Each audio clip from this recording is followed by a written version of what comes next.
আন এখন অমীমাংসিত যুদ্ধ গাজাত ইজৰাইলে চলাই থকা আক্ৰমণ আৰু এই আক্ৰমণৰ পৰিসমাপ্তি কেতিয়া ঘটিব এই যুদ্ধখনৰ পৰিসমাপ্তি কেতিয়া ঘটিব তাৰো কিন্তু এতিয়াও কোনো উত্তৰ ওলোৱা নাই 22 মাহ গাজা যুদ্ধৰ 22 মাহ হামাস আৰু ইজৰাইলৰ সংঘাতৰ এই 22 মাহত গাজা ষ্ট্ৰিপত ৬১,৮২৭ জন নিৰীহ প্ৰাণ হেৰুৱাইছে মানৱতাৰ বৈধ্যভূমিত পৰিণত হোৱা গাজা ষ্ট্ৰিপত মৃত্যুৰ কেৰিলি অব্যাহত আছে ইজৰাইলৰ সেনাৰ নৰসংহাৰ অব্যাহত আছে নমস্কাৰ প্ৰিয় দৰ্শক মই জয়ন্ত মাধৱ গোস্বামী আপোনাক স্বাগতম জনাইছো নিউজ 18 অসম নৰ্থ ইষ্টৰ ডিজিটেল লাইভলৈ আৰু লৈ আহিছো ইয়াক গুৰুত্বপূৰ্ণ খবৰ 2023 চনৰ 7 অক্টোবৰ 2023 চনৰ পৰা আজি 22 মাহত ভৰি দিলে এই গাজাৰ যুদ্ধখনে বা ইজৰাইল আৰু হামাসৰ মাজৰ এই যুদ্ধখনে 2023 চনৰ 7 অক্টোবৰ এটা অভিশপ্ত দিন ইজৰাইল যি অন্যতম এক চোৰাংচোৱা আছে ইজৰাইলৰ শক্তিশালী চোৰাংচোৱা সংস্থা মোছাদ সেই মোছাদৰ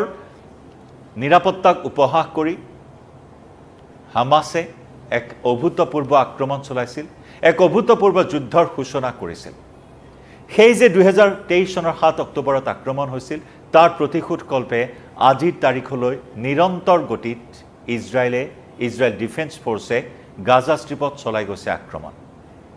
বাদ পৰা নাই বিদ্যালয় বাদ পৰা নাই হাস্পতাল বাদ পৰা নাই সাহায্য সামগ্ৰী বিতৰণ কৰা লোক ধাৰাবাহিক আক্ৰমণ এই আক্ৰমণত মৃত্যুৰ সংখ্যা মৃতকৰ সংখ্যা দিনক দিনে বৃদ্ধি পোৱা পৰিলক্ষিত হৈছে যি পৰিসংখ্যা মৃত্যুৰ এই পৰিসংখ্যাই সকলোৰে চকু কপালত তুলিছে যে 22 মাহত ৬১,৮২৭ জন লোকে প্ৰাণ হেৰুৱাইছে ইজৰাইলৰ সামৰিক অভিযানত যিমানেই সময় বাগৰিছে যিমানেই দিন উকলিছে সিমানেই ইজৰাইলৰ সামৰিক অভিযান তীব্ৰতৰ হৈ থকা পৰিলক্ষিত হৈছে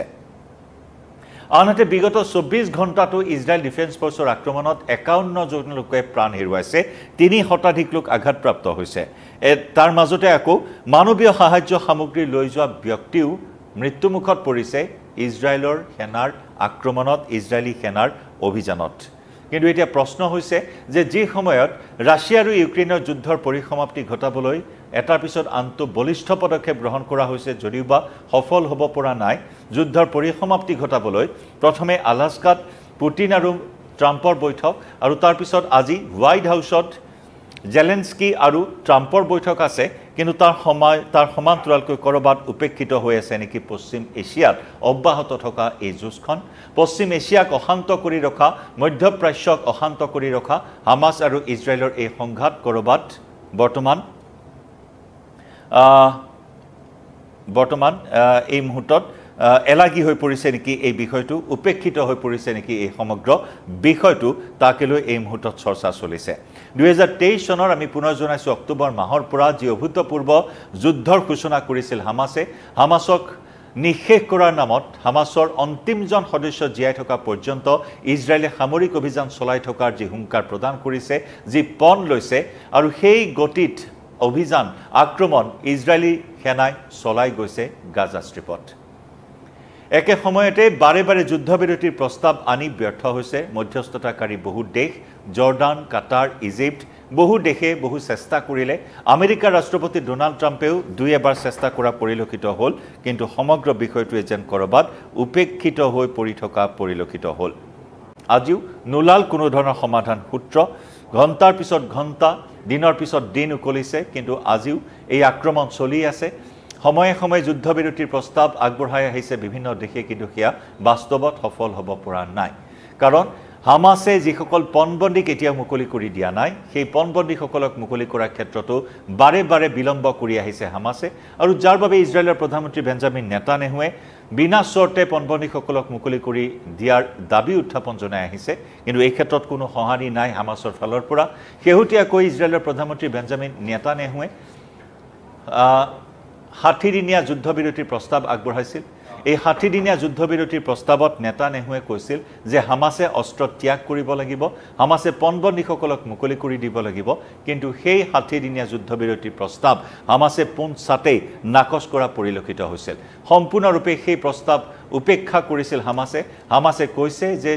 ঠেক বিন্দু তেজ থকালৈকে শেষ টোপাল তেজ থকালৈকে স্বাধীন পেলেষ্টাইনৰ হকে সশস্ত্ৰ সংগ্ৰাম চলাই যাব হামাছে কোনো ধৰণৰ সেই চৰ্তত আপোচ নকৰে হামাছে ইতিমধ্যে স্থিতি স্পষ্ট কৰিছে যাৰ পৰিণতিত আজি মানৱতাৰ বধ্যভূমিত পৰিণত হৈছে গাজা ষ্ট্ৰীপ আমি ইতিমধ্যে উল্লেখ কৰিছো ৬১,৮২৭ জন লোকে প্ৰাণ হেৰুৱাইছে সমান্তৰালকৈ ১,৫৫,০০০ লোক আঘাতপ্ৰাপ্ত হৈছে এই আক্ৰমণত লক্ষাধিক লোক গৃহহাৰা হৈছে প্ৰায় ১৫ লক্ষাধিক লোক গৃহহাৰা হৈছে গাজা ষ্ট্ৰীপত বহু চহৰ গাজা ষ্ট্ৰীপৰ প্ৰায় ৭০% আন্তঃগাঁথনি বহু চহৰ ধ্বংসস্তূপত মাটিৰ লগত ধূলিৰ লগত মিহলি হৈ পৰিছে গাজা ষ্ট্ৰীপত আনহাতে চলিত বৰ্ষৰ মে মাহৰ পৰা এতিয়ালৈকে যুদ্ধজৰ্জৰ গাজাত মানৱীয় সাহায্য সামগ্ৰী লৈ যোৱা মানৱীয় সাহায্য সামগ্ৰী কঢ়িয়াই নিয়া ১,৭৬০ গৰাকী লোকো ইজৰাইলৰ আক্ৰমণত প্ৰাণ হেৰুৱাবলগীয়া হৈছে মৃত্যুৰ কিৰিলি এতিয়া এনেদৰে চৌদিশে বিয়পি পৰিছে গাজা ষ্ট্ৰীপত য'ত নেকি এখনৰ পিছত আনখন চহৰ ধ্বংসস্তূপত পৰিণত হৈছে ৭০% অঞ্চলেই ইতিমধ্যে গাজাৰ আন্তঃগাঁথনি ধ্বংস কৰিছে ইজৰাইলে আৰু এই গাজাৰ নাগৰিকৰ স্বাধীনতাৰ বাবে এই অভিযান চলাই থকাৰ কথা ইজৰাইলৰ প্ৰধানমন্ত্ৰী বেঞ্জামিন নেতানেহুৱে সদৰি কৰিছে এফালে পেলেষ্টাইনৰ স্বাধীনতাৰ হকে হামাছৰ যুঁজ আৰু আনফালে ইজৰাইলৰ প্ৰধানমন্ত্ৰী বেঞ্জামিন নেতানেহুৱে কৈছে যে গাজাবাসী ৰাইজক হামাছৰ পৰা মুক্ত কৰিবলৈ অৰ্থাৎ হামাছৰ গাজাৰ ৰাইজৰ স্বাধীনতাৰ বাবে এই আক্ৰমণ চলাই নিয়াৰ কথা স্পষ্ট কৰিছে ইজৰাইলৰ প্ৰধানমন্ত্ৰী বেঞ্জামিন নেতানেহুৱে একেদৰে হত্যাযজ্ঞ চলি আছে আনফালে মানৱীয় সাহায্য সামগ্ৰী প্ৰদান কৰাত প্ৰতিবন্ধকতা আৰোপ কৰিছিল শেহতীয়াকৈ ইজৰাইল ডিফেন্স ফৰ্চে বা ইজৰাইলে যাক লৈ নেকি গাজা ষ্ট্ৰীপত যি দুৰ্ভিক্ষৰ কৰাল গ্ৰাস সেই কৰাল গ্ৰাসত পৰি এই পৰ্যন্ত পুষ্টিহীনতা আৰু ক্ষুধাৰ বাবে ১০৬টাকৈ শিশুৱে প্ৰাণ হেৰুৱাইছে ২৩৯ গৰাকীকৈ লোকে গাজা ষ্ট্ৰীপত মৃত্যুক আঁকোৱালি লৈছে মৃত্যুৰ এই বিভীষিকা দুৰ্ভিক্ষৰ এই কৰাল গ্ৰাস আৰু কিমান দিনলৈ অব্যাহত থাকিব গাজা ষ্ট্ৰীপত তাৰ কিন্তু কোনো ধৰণৰ এটা উত্তৰ সমাধান সূত্ৰ নাই আক্ৰমণ চলি গৈছে হস্পিটাল বিদ্যালয় শৰণাৰ্থী শিবিৰ সাহায্য শিবিৰ একো বাদ পৰা নাই সাহায্য বিতৰণ কৰি থকা অৱস্থাটো আনকি বোমাবৰ্ষণ হৈছে শেহতীয়াকৈ বিগত সপ্তাহত ৫ জনকৈ আল জাজিৰাৰ সাংবাদিকে প্ৰাণ হেৰুৱাইছে ইজৰাইলৰ আক্ৰমণত গতিকে তাৰ মাজত হামাছৰ নেতা থকা বুলি দাবী কৰিছে